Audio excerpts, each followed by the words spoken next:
Wanted to make a quick video on different issues and concerns in the education system. I know I was hoping to be a teacher for a very long time, and I got frustrated with some of these. I made a list some of these same things, and you will see them in the real world also.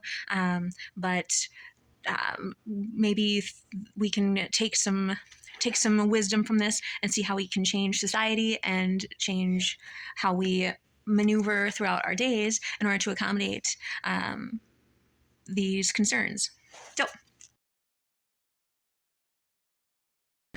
teacher teaching philosophy. I know I had an instructor that said direct instruction. That is it. That is the way to do it. There are different philosophies that might work better for some students than others. If you do have someone who's direct instruction, repeat after me, repeat back, repeat, and they say what, like, I don't remember however many percentage of your class period needs to be review, and then you move on to the new material just to solidify the review material.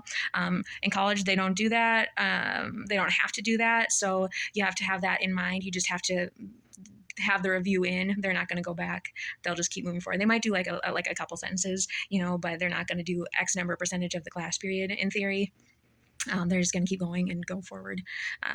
So if some people are more humanists, or if they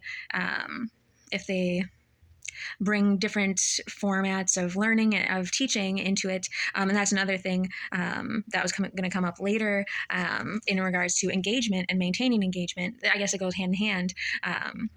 If it works for some students, it doesn't. So mixed multimedias, what format are you going to use? Are you going to use a lot of online work? Are you going to use a smartboard? Are you going to use textbooks? Are you going to use the internet, websites? Are you going to use computers? Are you going to use notebooks? Are you going to use tools? Are you going to use scientific tools?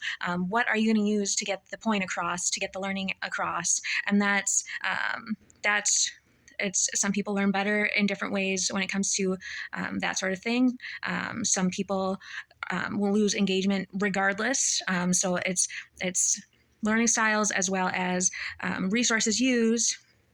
As well as engagement, because sometimes you're just not going to win regardless. If they've decided, I just don't like math, I'm definitely not caring at all. You might not win regardless.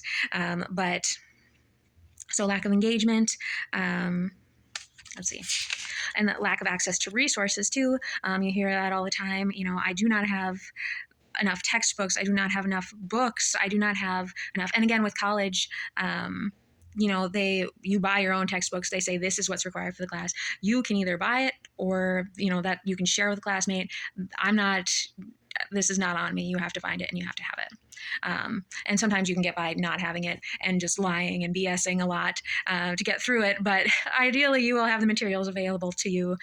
But in college, they can just say, you also want this. You want this textbook. You want this extraneous book, this other book, and that can be so engaging to some people, and it can be not engaging at all to other people if they are looking at the price tag over the materials, blah blah. So it's a weighing of the priorities of the students, weighing the priorities of the teacher, weighing the best materials to use in whatever context that you have.